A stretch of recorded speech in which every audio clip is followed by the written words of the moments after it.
Welcome to the Tipping Point Show. I'm Jimmy Evans. It's an honor to have joining me on the show today, Mondo Gonzalez. Mondo co-hosts the excellent program Prophecy Watchers alongside Gary Stearman, which I'm sure many of you have seen. Mondo is also the author of an intriguing new book, The Red Heifer Ritual, the last piece of the third temple puzzle. We've been hearing for the past couple of years a lot about the red heifers in Israel and their importance in rebuilding the third temple. And today we get to hear from an expert about what is going on. Mondo, thank you for joining me today. Great to be here. Well, I love your show. You and Gary Stearman do such a great job on Prophecy Watchers, and you guys have many guests on your show. Mm-hmm. This book that you've written is called The Red Heifer Ritual, the last piece of the third temple puzzle. Now, this is something that a lot of people are talking about because of the red heifers. And one of the Hamas spokesmen, I think it was 100 days after October 7th, came out with a statement talking about one of the reasons for the Al-Aqsa, raid, or the October 7th, was the red cows. And he specifically mentioned those. So this actually started, it was a biblical, part of what God told children of Israel to do related to ritual cleansing. Okay, so talk about why you wrote the book, kind of where all this comes from.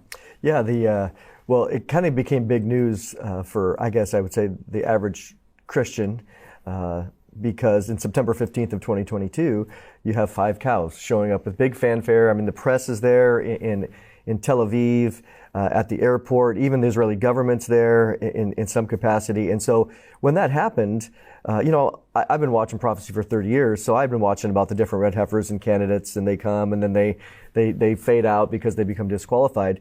But I thought, man, they have 5 now. And that's what led me to the idea of, I need to write a book about this, because to help the average Christian understand the background, not just in the Bible, because it is in the Bible, but also the prophetic trend, what's been going on, the history. And so I was able actually to come down here to Fort Worth and meet with one of the guys who was the ground zero. He was there. He saw the calves being born. So I was able to spend some time, interview him, and get the background for those 5 calves. But also, it's as you mentioned, it's very complicated, because you have rabbis that are quoting the Talmud and the Mishnah and these other Jewish writings. And so I thought, my undergrad's in Jewish studies. So I thought, hey, I understand all the different language. So I think the average Christian would appreciate having the entire kind of backstory, and again, prophetically, what we're looking for. Yeah, so during this interview, where we're going to end is talking about what's happening now, okay, related to the red heifers, because you have direct information on what's going on over there right now. And so we're taping this interview in March of 2024. In April or soon, there could be some developments happening over there. But let's go back to just the Bible, Numbers. I think Numbers 19 talks about the red heifer ritual. So what's the red heifer, and why is it important? Yeah, right. We don't think as Christians, we think in terms of, even as a pastor, if you believe in Jesus, your sins can be forgiven. So we think in terms of forgiveness of sins, not in terms of ritual purity, because we don't have a temple. We're not going, and we don't need that idea. But for the Jewish person, going back to Moses, God says, there is forgiveness, but also if you come to the temple to do your offering, you can become ritually unclean. You can, be with somebody who's dead or other things. And so what God did in His grace, He instead of having a sacrifice to become ritually clean, He gave the red heifer, which in Numbers 19, I want you to slaughter this cow, take the blood, and then I want you to burn the entire cow outside of the camp and mix the ashes with water, which then can produce, there's a lot of volume, so to speak. Right. And then you go to the priest or whatever, and he can sprinkle you, and you become ritually pure through a ceremony, which allows you then to approach the temple, to give your offering. Very inexpensive way for the people. Again, God was gracious. So that was one of the original things that God wanted. He wanted people to see Him, and so to come to the temple and to meet Him there. And He gave this inexpensive way to become ritually pure and approach the temple. And so that is the red heifer is symbolic of Jesus. Mm-hmm. Okay, to talk about that. Talk about the symbol. Oh yeah, clearly what we see is in the book of Hebrews, which is the greatest book that's written to Jewish people, right? And their understanding. In the book of Hebrews, twice he makes mention there about the red heifer ashes being used to purify the externals. And he says, if that's true, then how much more will Jesus' blood be able to purify the conscience? Right. And so when we look at all the Old Testament regulations and prescriptions, we know, Colossians chapter 2, verse 16, that they all point to Jesus, that they were just a shadow, but Jesus, the Messiah, is the substance.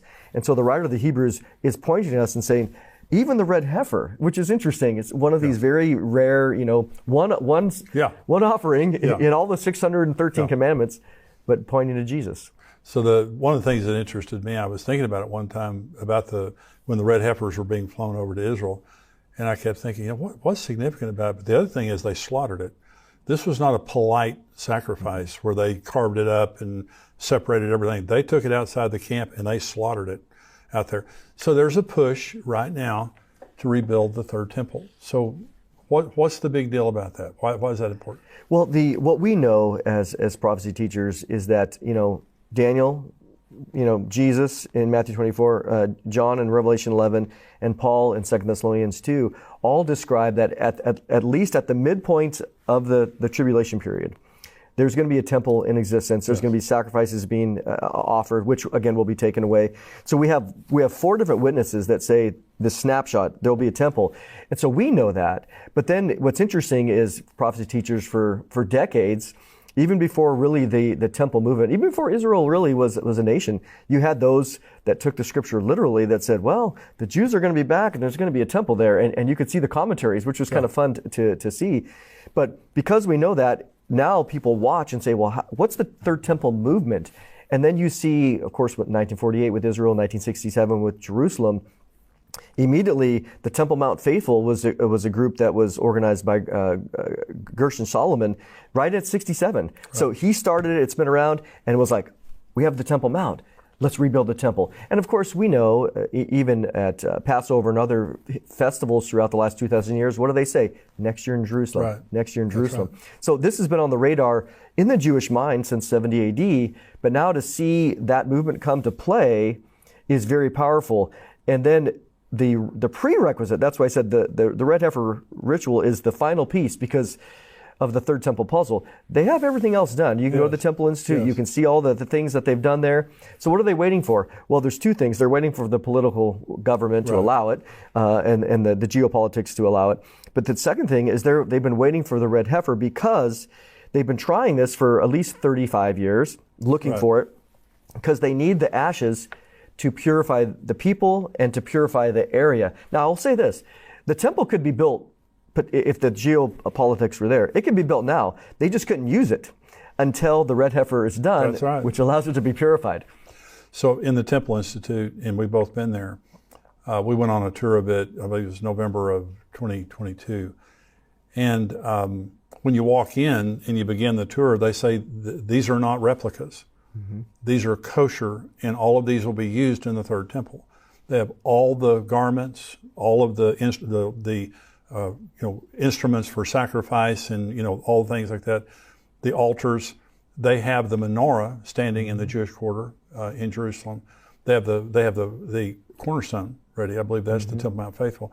They have the cornerstone. At the end of the tour, because a lot of people talk about the Ark of the Covenant, at the end of the tour, they have an exact replica of the Ark of the Covenant, and it's the only replica in there. And they say matter-of-factly, they also say this on their website, they say this is a replica of the Ark of the Covenant. We know where the real one is, and when the time comes, we'll go get it. Because a lot of people say, well, the Ark of the Covenant's gone. Not according to them. Yep. And they have eyewitnesses. Have you heard that? Yeah. Oh, yeah. Oh, yeah. Yeah. So this is significant. So for a prophecy-minded Christian, why does this make a difference? The red heifers and all that stuff. I think that 2 things. If you compare like you just mentioned, all of the things that they've done in the Temple Institute, and you go, wow. The Bible says this. It says at the middle of the tribulation, it'll be there. Well, they have all the preparations done. And then the last thing that's been hanging out there for a long time has been the red heifer. And now we can talk about how many are qualified in that. But now you at least started with 5 candidates. And I think the average person would have to say, we're getting close. We're getting close. It's one thing to see, I've been going to Jerusalem for 20 years. And it's one thing to see the Temple Institute and that. And that's good. But when the last piece, is there, and there's five, there at least originally was five candidates, I think that the average Christian just go, I need, again, Jesus is coming soon. We know that all these signs point to it. And of course, it requires us to be ready, and also to be, occupying until He comes. So to me, it's an impetus to stay busy in the kingdom work, to seek the Lord, to be ready at all times, and to be excited of. We know that Jesus is returning not only at the rapture, but also to fix the world. That's right. So, are there things happening right now in Jerusalem? They have the 5 red heifers now. It's my understanding that one of them has been found not kosher. Is that correct? Yeah, I just got the update a couple weeks ago from Byron Stenson, who works at he's the organizer of Boneh Israel. Right. So he said there's a lot of misinformation out there. Even at the Temple Institute Facebook page, you see, I don't know who's moderating it, but he said very clearly, and he's in the know. I mean, he's the one that brought him over. So he said one is 100% disqualified. He said there's 4 left that are fully qualified. He said, but one of them is just not as red as the other 3. So I imagine if they were to pick one, they wouldn't pick that one. They would pick one of the other 3. So right now, that's the latest information on the qualifications of the red heifers. So 3 are kosher. Mm-hmm. Okay. And is there a plan to go? When can they? Because I think they have to be like 2 years and 1 day old or something like that. They have to be, this is another thing too, that there's a lot of misinformation out there. They have to be 2 years and 1 month old. 1 month. And when you look at the Temple Institute page, which they have a lot of stuff on the red heifer, it's been there a long time on their internet page, but they say 3 years, 3 years, 3 years, even a book by Rabbi Richmond, which I have, which he wrote, back in the 90s, 3 years. But what they mean by that is different than what we mean. Sure. When they say 3 years, they mean in the 3rd year. So for us, if my grandson if I say he's 3, that means he's 36 months plus something. Right. But for them, that just means that he's 24 months plus whatever, because then he's in his 3rd year. And that's really the idea. Well, we also know that, and I've confirmed this from Byron and Robert Mawiri, who's down here in Fort Worth, who was there, that their birthday was October 5th through the 12th of 2021. So basically, October of 2023, they became 2 years. So if we go to November 15th, 2 years and 1 month. So they've actually been, this is the interesting thing, and I'm not a sensationalist, but for the first time in 1900 years, as of November 15th of last year, we have at least 3, possibly 4 red heifers that are fully qualified and of age. Wow. First time in 1900 years. Is there a plan that you know of to sacrifice, to slaughter them in the near future? So the plan starting about 6 months ago, even earlier, last summer, they were waiting for them to become qualified in November. And so I was thinking, they could really do something in November. But what they talked about was waiting until Passover, which is Passover 2024, which is April 22nd of this year. And they said, well, this was the Temple Institute and the Boneh Israel group. They said, well, the plan is to do the ceremony on the Mount of Olives. They have the property. Yes. And it has to be done on the Mount of Olives. Has to be done on the Mount of Olives. The Mishnah, which is the oral tradition written down 280, says very clearly that. And they have the property there. There's actually 2 properties that are potentials. But they said between Passover and Shavuot, which happens to be June 12th. Now, they chose that window just because they wanted to coincide it with some Jewish festivals, because during the Jewish festivals, there's more interest and there's excitement. And I remember asking Byron in an interview I did with him, does it need to be on there? He said, no, it doesn't need to be. That's just, we wanted to bring it up. Well, at the time, this was prior to October 7th. And even later, as we heard about with Hamas, I was always skeptical, honestly, that they would do it that way. Byron had told me that he said, "Hey, pray for me. I'm working on trying to get live stream for 800 million people." Oh gosh! But that was I would be watching. Yeah, but that was before Hamas came out and said what they said. Right. So what he did tell me was that the Israeli government prior to that was very pro-ceremony. They were going to help with the security on the Mount Olives because, as you know, on that east side, Silwan is right there to the south. It's a Palestinian area, and so to have this big bonfire of a cow would draw a lot of attention. So they talked about having security. Where now he told me, Mondo, that the Israeli government is now very much against having this ceremony at this time. Oh wow! So that has been a big change. because of these latest things. They're in the middle of a war. And I understand that, because I think in terms of, my thought was always that it would be, to go out and do that for security reasons would be very challenging, but they would do it privately, they'd film it, they'd record it and say, hey, by the way, everybody, 2 weeks ago, we burnt the red heifer and we have the ashes, and here's the video. I think that would be a little bit more security conscious, but nevertheless, things are changing and really, really fast right now. Do you think that the Hamas was truly disturbed by the red heifers, or were they just using that as a pretext for what they did? We know that you can't believe anything they say. Right. And so I think absolutely a pretext. It was something that was convenient for them, because they have a base, right? They have a base too, and they want to get the people inflamed. But even even lately, I don't know if you saw the video, but CBS did a report on the red heifers in the last 2 weeks. Really? And they interviewed one of the rabbis of that's part of the Temple Institute that was here in Texas, Yitzhak Momo, on the site of where the location of their property is. But it was a hit piece on the Temple Institute inflaming the regions, basically blaming them for October 7th. And he got really irritated in the conversation. But one of the other things that they did, and I have to say this, is because what they did is, the video is like 5 minutes, people can find it online, but about 2 minutes into the video, they show this huge altar. And the guy says, this is the altar that they have prepared in order to slaughter the red heifer. And this thing is gigantic. And I'm looking at it and I'm like, there's no way that altar would fit on that property. So I did a little research, talked to some people in Israel, come to find out that altar was built 20 years ago, south of the Dead Sea, not on the property. They completely lied. Wow. So they took some old footage, put it in, and they portrayed it as being the actual red heifer altar. So this is where discernment is so, we have to be so discerning today, because there's so much misinformation. And the fact that, well, it's not surprising that CBS would lie, but they did it to stoke the flames of feelings against Israel. Well, it's the importance of what you're doing, because this book is really fantastic, and we're going to talk here in just a little bit about the questions you ask at the end of the book, which I think are very important.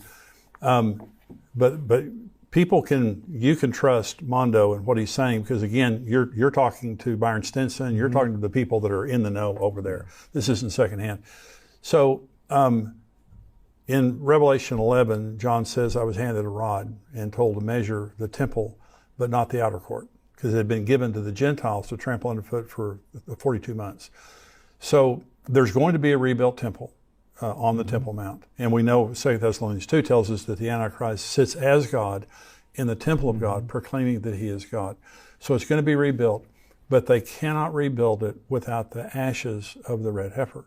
Okay, and so this is the 10th red heifer, is that correct? Yeah, according to Maimonides, yeah. Talk about the significance of that. Yeah, so Maimonides was a very well-known rabbi in basically, the 10th, 11th century. And he wrote a whole commentary called the Mishnah Torah. And he's writing about the longing to, when the temple comes back, this is how we will accomplish it. This is what we need to do. And he was trying to put in writing some of the Jewish traditions that could be lost. And so he has a chapter in there on the red heifer, and he talks in there that from his understanding, up until the time of the second temple, during basically Jesus' day, there had been 9 red heifers slaughtered in history. And so what he said was that when the 10th one comes, it will be offered up or officiated over by the Messiah himself. Wow. Okay. Now, what the Jews have done, the traditional or today's rabbinic Jews, they're like, well, we don't want to commit to that, because then that would leave them not being able to do anything. What they said was, they said that when the 10th heifer arrives and is offered in a ceremony, it's going to reveal that it's the Messiah's, the Messianic era has arrived. Right. Now, we would agree with that. Yeah. That I think what we're seeing is the Messianic era of Jesus returning and having the kingdom is truly here. So Maimonides said what he said, and again, they take all these things. In addition to the Bible, they have their Jewish traditions. And so that's why there's all these other extra requirements, hair follicles and different things like that, which I get into. Well, it's very stringent, that it can't have, white hairs or, it's a miracle that you have 3 that are kosher right now. And so how long have they been looking for the red heifer? Because this is 2024. where they now have kosher red heifers that they could actually sacrifice today if they wanted to. Okay, how long have they been looking? They've thought about it for a long time, but the modern movement began really in the 80s into early in the 90s, going to Mississippi. This isn't the first time rabbis have come to America. Right. Yeah. They came to Mississippi. Clyde Lott, in Rabbi Richmond's book, he's got a picture of him, of the heifer that was at least a candidate. It later became disqualified. So since the late 80s, early 90s, this has been on the radar.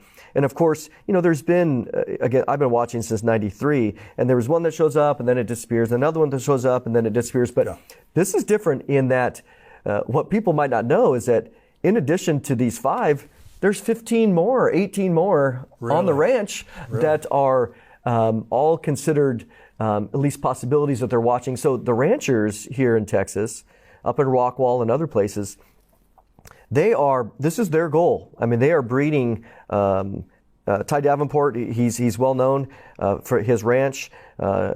He says, I'm doing this specifically to raise Red Angus for the temple. Hope you enjoyed today's show. Listen to see the entire Tipping Point show. Go to endtimes.com.